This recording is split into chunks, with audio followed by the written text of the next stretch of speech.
कैलाशपति भगवान भोलेनाथ की जय। हे महेश्वर, आज कैलाश पर आकर ऐसा लग रहा है जैसे यहाँ का कण कण आनंद का प्रपात बन गया हो। यहाँ की पर्वतमालाओं ने जैसे सत्य, शिव और सुंदर का रूप धारण किया हो। हे महादेव, ऐसा अद्भुत दृश्य और प्रकृति का विलक्षण रूप कभी नहीं देखा। आज महाशिवरात्रि है देवर्षि। प्रभु, शिवरात्रि की महिमा पर आप ही प्रकाश डालिए। सर्वप्रथम जब मैं ज्योतिर्मय स्तंभ रूप में प्रकट हुआ था, वो मार्गशीर्ष मास में आद्र नक्षत्र से युक्त प्रतिपदा का समय था। सर्वप्रथम विष्णु और ब्रह्मा ने मेरे दर्शन किए थे और तभी से यह दिन महाशिवरात्रि के नाम से विख्यात है। हे महेश्वर, इस शुभ दिन का महत्व बताने की कृपा करें। भक्तजन इस रात्रि को शिव कृपा पाने की इच्छा से हमारा पूजन करते हैं, किंतु ये इच्छा पूर्ण होना इतना सरल नहीं। क्यों प्रभु? जब तक हृदय में अज्ञान और अधर्म का साम्राज्य चलता रहेगा, ना तो शिव तत्वों का प्रकाश होगा, ना ही मन का अंधकार मिटेगा। स्वामी, ये शिव तत्व क्या है और इसकी महिमा क्या है? नारद, तुम तो शिव और विष्णु दोनों के ही परम भक्त हो। सती की इस जिज्ञासा का निवारण तो तुम ही कर सकते हो। अवश्य करूंगा महादेव, किंतु इस समय मेरा मन गुरुद्रोह की व्यथा से व्याकुल है। गुरुद्रोह? ये कौन है देवर्षि? एक आदिवासी भील। अभी अभी अपनी आंखों से उसकी व्यथा देखकर आ रहा हूं। किंतु ये गुरुद्रोह है कौन और इसकी व्यथा क्या है? कृपा करके मुझे भी बताइए ना देवर्षि।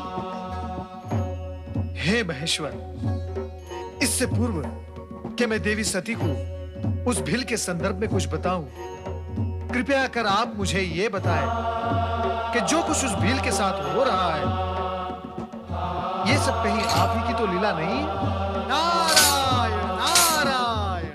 परम ब्रह्म तत्व को जानने वाला ऐसा प्रश्न नहीं करता नारद। तुम सती की जिज्ञासा का निवारण करो। माता, गुरुद्रोह एक आदिवासी भील है जो अरण्यों में रहकर पशु पक्षियों का शिकार करके अपने कुटुंब का पेट भरता है।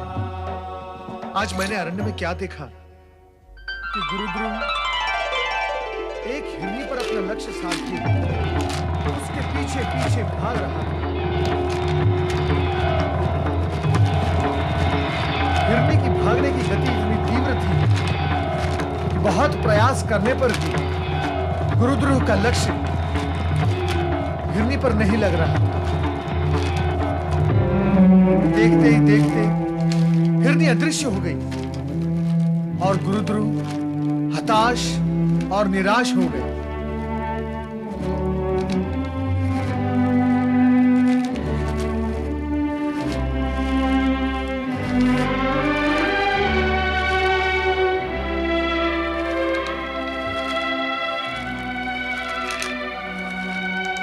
न जाने हिरनी किस दिशा में चली गई है। इस पेड़ पर चलकर देखता हूं।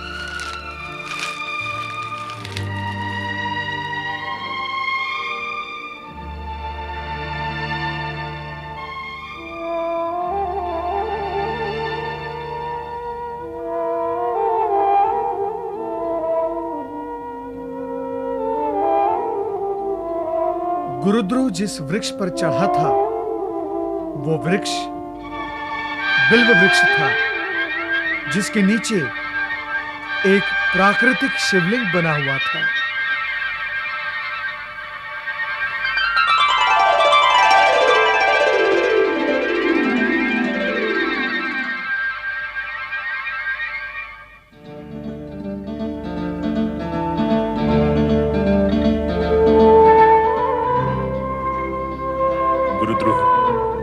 इस निरीह प्राणी के प्राण क्यों हरना चाहता है? इसने तेरा आखिर क्या अनिष्ट किया है जो तू इसके प्राणों के पीछे पड़ा हुआ है?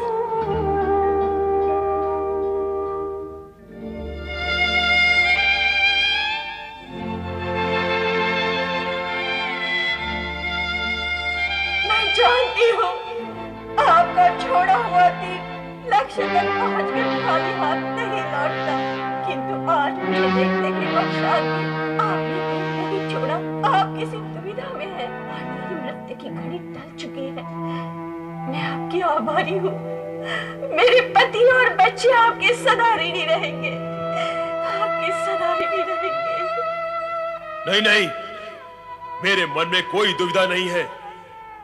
मुझे तुम्हारा वध करना ही है। मैं आपसे विनती करती हूँ, मुझे छोड़ दीजिए, मेरे बच्चों का अनाथ मत करिए। तुम्हारे बच्चों की चिंता करके यदि तुम्हें छोड़ दिया तो मेरे बच्चे भूख से तड़प तड़प कर मर जाएंगे। नहीं, ये मैं नहीं होने दूंगी। मेरे पति और बच्चे मेरी प्रतीक्षा कर रहे होंगे। बस मुझे इतना समय दे दीजिए कि उनसे एक बार मिलूं और कह भी आऊं कि यही हमारा अंतिम मिलन है। भगवान के लिए मेरी ये विनती स्वीकार कर लीजिए। और तुमने छल किया तो? तुम न लौटी तो? मैं एक माँ हूँ, बच्चों की भूख का अर्थ समझती हूँ। मेरे छल के कारण आपके बच्चों का अनिष्ट हो, ये मुझे कभी सहन नहीं होगा। मैं आऊंगी, अवश्य आऊंगी, ये मेरा वचन रहा। प्राणों के भय के आगे वचन झूठे पड़ जाते हैं। और फिर भूखे के सामने पकवानों से भरी थाली या शिकारी के सामने शिकार हो और वो उसे छोड़ दे, ये कैसे संभव हो सकता है?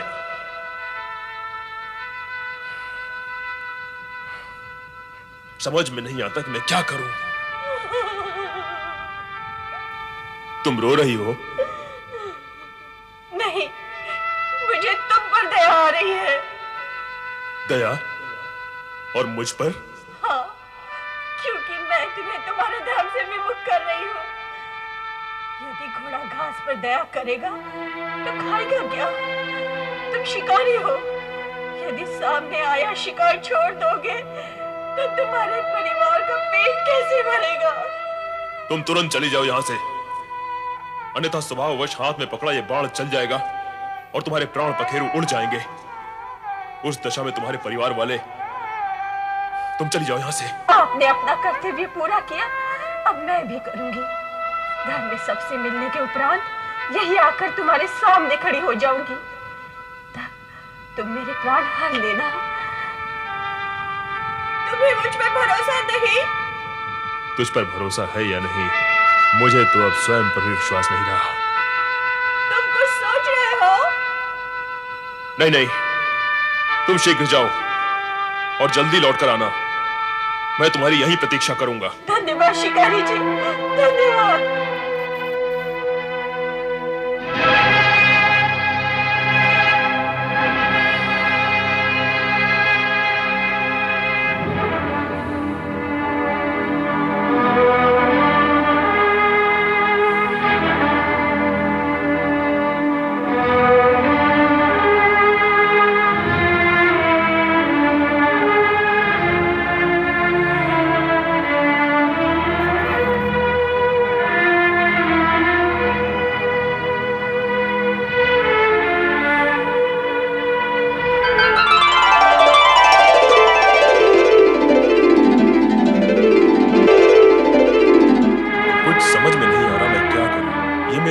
क्या हो रहा है? दया, ममता, करुणा, मैंने तो इन भावों को पहले कभी नहीं जाना, कभी नहीं समझा। मुझे अपने आप को संभालना होगा। शिकार करना मेरा कर्म है, मेरा धर्म है, मैं उसे नहीं छोड़ सकता।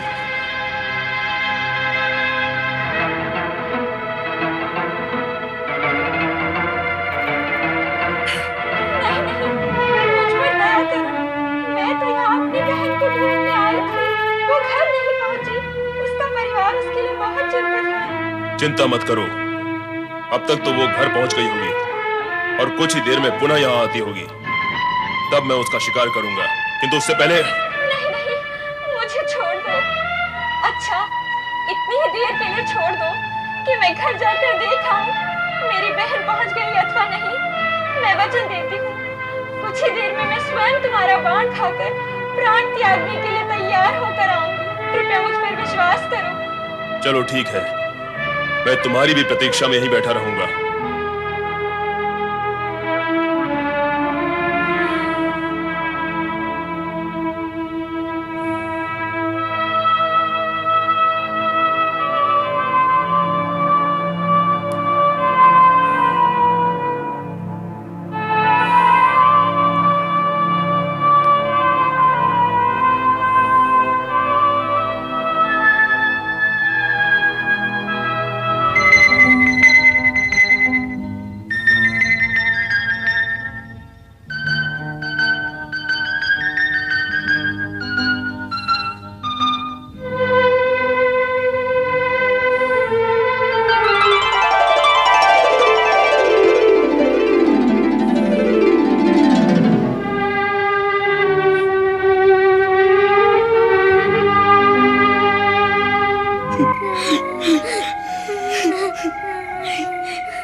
अब तक नहीं आई भैया, मुझे भय लग रहा है। माँ पिताजी को ढूंढने गई है, आती ही होगी।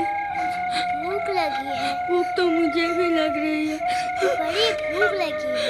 माँ माँ माँ माँ माँ पिताजी नहीं आए।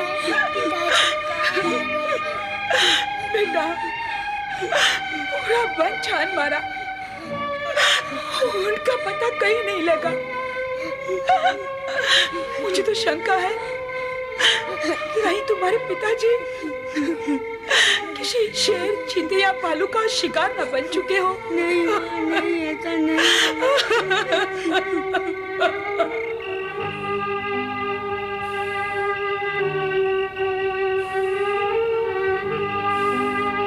लगता है वे दोनों नहीं आएंगी।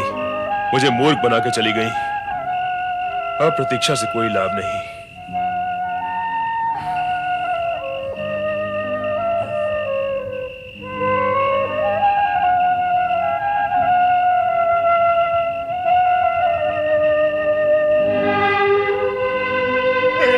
मुझे मत मारो, मैं तो यहाँ अपनी पत्नी को ढूंढने आया था।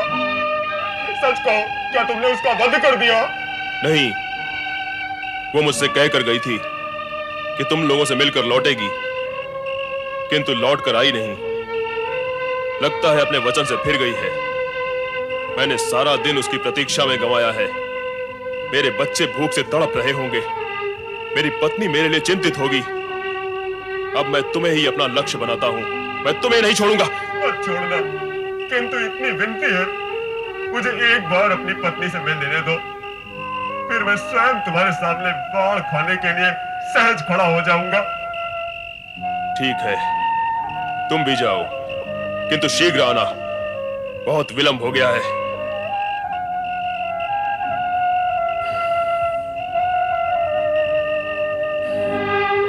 अब और प्रतीक्षा नहीं की जाती मुझसे।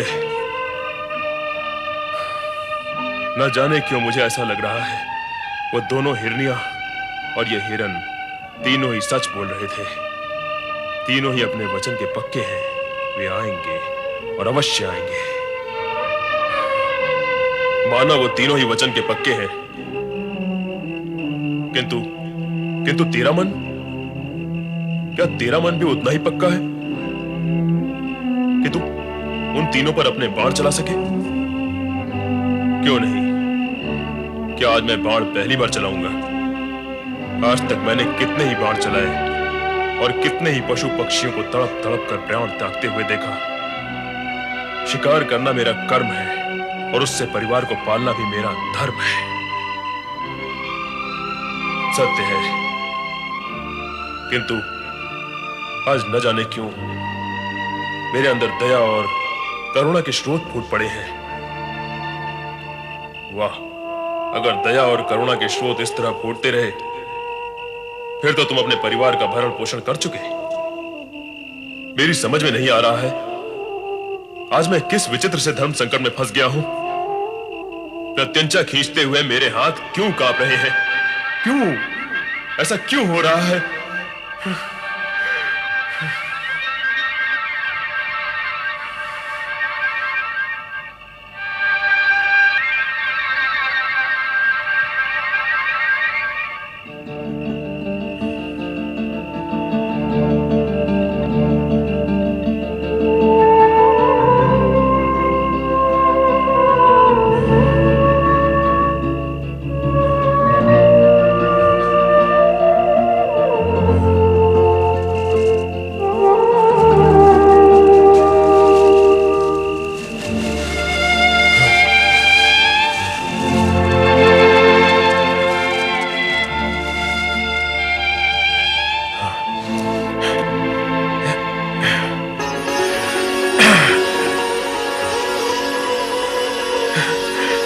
प्रभु, आप प्रभु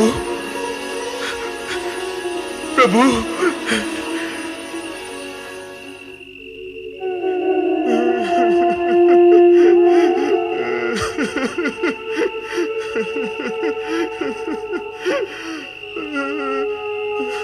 मैं क्या करूं भगवान, मैं क्या करूं?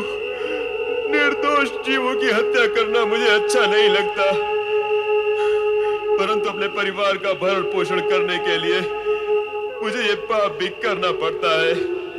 अब आप ही बताइए प्रभु, मैं क्या करूं? क्योंकि यदि एक और जीव की हत्या पाप है, तो दूसरी ओर जीवों को भूखा रखकर उन्हें मृत्यु की ओर ढकेलना भी तो पाप ही है। मैं कौन सा पाप करूं, या कोई भी पाप ना करूं तो क्या करूं? मेरा मार्गदर्शन करिए भोलेनाथ, मेरा मार्गदर्शन करिए। मुझ पापी का कल्याण कीजिए प्रभु। वो भील आंसू बहा बहा कर आपको पुकार रहा है, आपकी सहायता मांग रहा है। उसकी व्यथा का अंत कीजिए महादेव, उसका मार्गदर्शन कीजिए। देवी सती, तुम्हारा इस विषय में क्या विचार है? अपने कर्म को विसार कर, अपने परिवारजनों को कष्ट में डालकर, क्या वो भील ठीक कर रहा है? वो स्वयं कुछ नहीं कर रहा है स्वामी। उसके स्पर्श से अनजाने में जो बेलपत्र आपके लिंग पर गिरे हैं, इसी कारण उसका हृदय परिवर्तित हो गया है। वो क्रूर से दयालु बन गया है। वो विवश कहीं का नहीं रहा। देवर्षि उचित कह रहे हैं प्रभु, अब आप ही उसका मार्गदर्शन करें और उसे धर्म की राह पर लगाएं।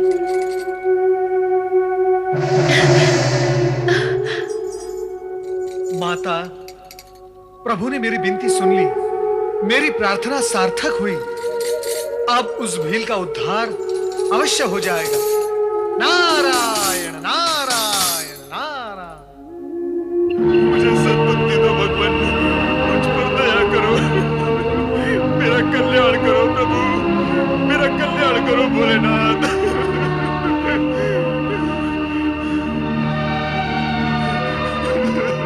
हम अपने वचन के अनुसार यहाँ आ पहुंचे हैं।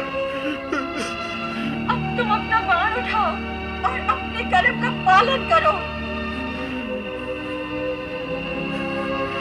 ऐसे क्या देख रहे हो? बाण चढ़ाओ, चढ़ाओ बाण। विलंब मत करो, तुम्हारे बच्चे और पत्नी भूख से बिलख रहे होंगे। भूख से भी बढ़कर तुम्हारे घर ना लौटने के कारण आशंकित भी होंगे। तुम अपना काम समाप्त करो और जल्द ही घर लौट जाओ। नहीं नहीं, मैं तुम्हें नहीं मारूंगा। मुझे अपने परिवार का भूखा मरना स्वीकार है, किंतु तुम निर्दोषों की हत्या करना नहीं। कदापि नहीं, कदापि नहीं।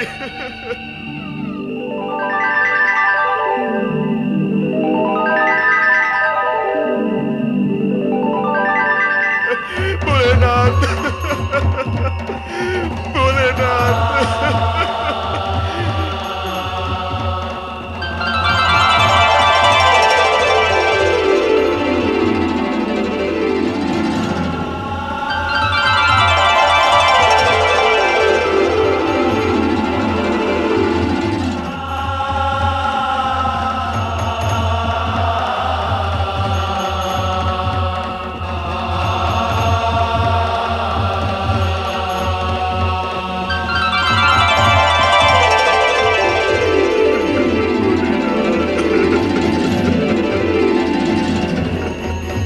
उठो वत्स। गुरुद्रुव, उठो।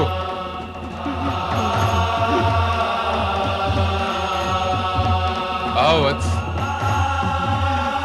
प्रभु प्रभु प्रभु प्रभु प्रभु, मुझ अधर्मी को आपने साक्षात दर्शन दिए हैं। इस हत्यारे पापी पर इतनी कृपा क्यों? मैं इसके योग्य नहीं प्रभु, मैं इसके योग्य नहीं। गुरुध्रुव, हत्या करना पाप है, किंतु कर्म नहीं करना भी तो पाप है। और तुम्हारा तो कर्म ही ऐसा है जो तुम्हें न चाहते हुए भी पाप का भागी बना देता है। किंतु आज से तुम्हें ऐसा काम नहीं करना पड़ेगा जो तुम्हें पाप और आत्मग्लानि के बोझ तले दबाता जा रहा है। प्रभु, किंतु इतनी कृपा मुझ जैसे दीनहीन व्यक्ति पर क्यों? क्यों प्रभु? आज महाशिवरात्रि है। आज के इस पावन दिन बिल्व पत्रों से मेरी पूजा करने के पुण्य के फल स्वरूप तुम्हारा यह कायाकल्प हुआ है और तुम तीनों ने आज के इस पावन दिन अपना दिया हुआ वचन पूरा कर दिखाया। ये देवी रूप उसी का फल है। तुम्हें मृग योनि से अपनी स्वाभाविक दिव्य योनि प्राप्त हुई। ओम नमः शिवाय। पिताजी, तुम सब इस रूप में? ये सब तुम्हारी भक्ति का प्रसाद है। आज महाशिवरात्रि के दिन मेरी पूजा करने के फल स्वरूप तुम अपने पूर्व पापों से मुक्त हो गए और श्रृंगवेरपुर के राजा बन गए। मैं और राजा? हाँ, अपने परिवार सहित वहां जाकर शिव आराधना को मन में उतार कर राज सुख का उपभोग करो। त्रेता युग में विष्णु के अवतार भगवान राम से तुम्हारी भेंट होगी और तुम उनके उत्तम मित्र के रूप में जाने जाओगे। जो आज्ञा भगवान शिव शंकर, जो आज्ञा। तुम तीनों दिव्य धाम के लिए प्रस्थान करो। जो आज्ञा प्रभु। गुरुध्रुव, महाशिवरात्रि के दिन तुमने शिव आराधना करके शिव भक्तों के अध्याय में अपना नाम अमर कर दिया है। जो भी शिव भक्त महाशिवरात्रि के दिन तुम्हारी ये कथा सुनेगा उसे वो सारे पुण्य प्राप्त होंगे जो तुम्हें हुए हैं। कल्याण भव।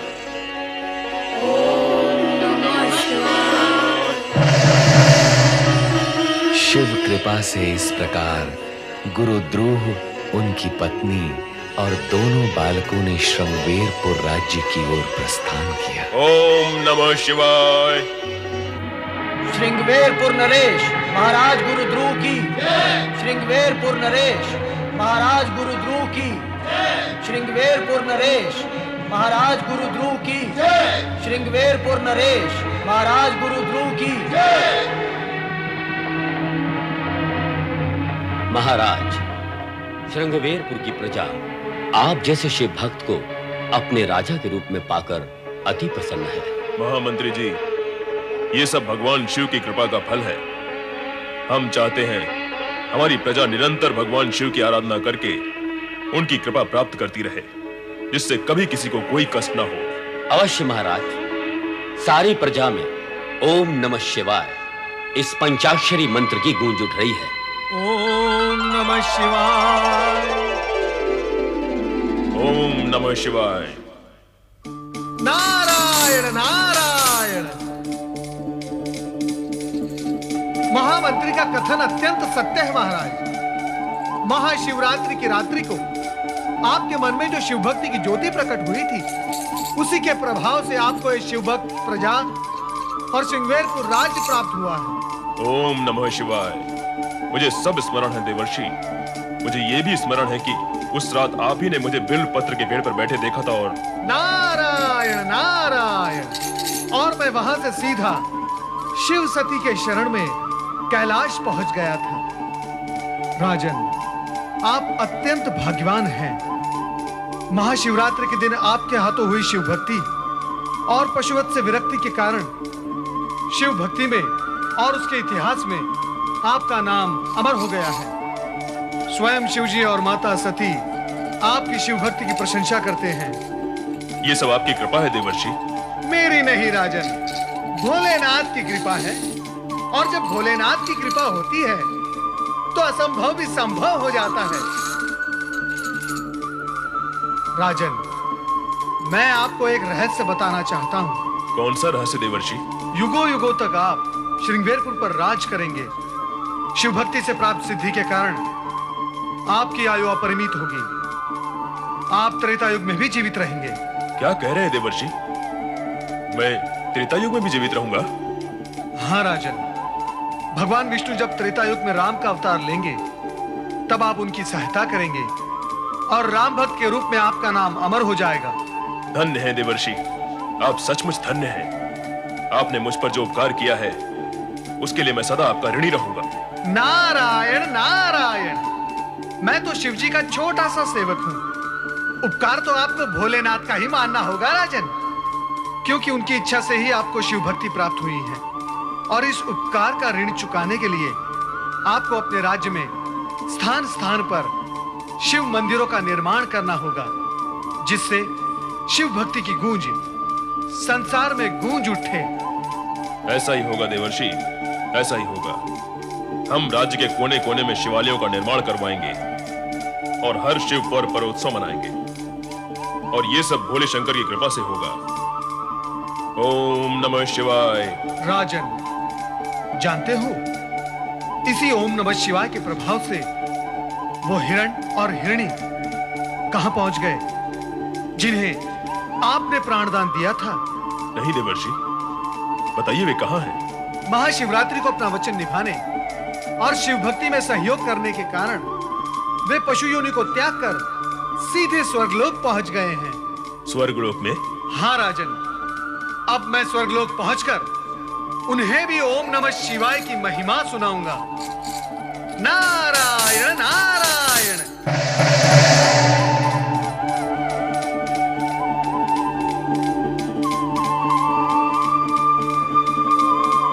भोलेनाथ की लीला अपरंपार है। बोलो ओम नमः शिवाय, ओम नमः शिवाय।